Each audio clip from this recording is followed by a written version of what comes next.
Today I will show you easy way to remove background. First click on Quick Selection tool. Now click on Select Subject. It will select the subject from the image. Check the selection is perfect or not.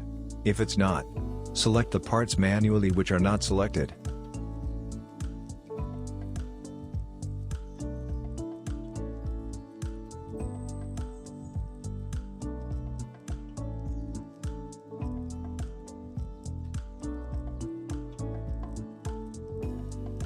Now press Ctrl+J.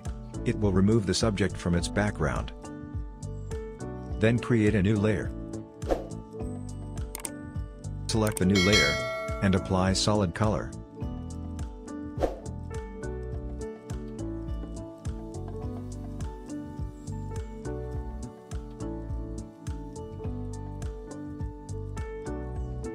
Drag the image on top of solid background.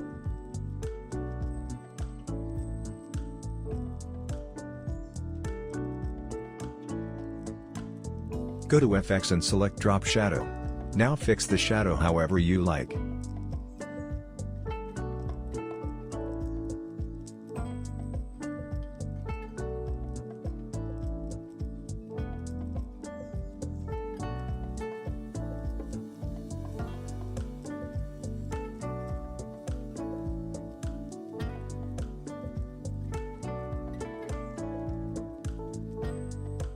And you're good to go. Hope you guys liked the video. Don't forget to leave a comment, like and subscribe the channel. Thanks for watching.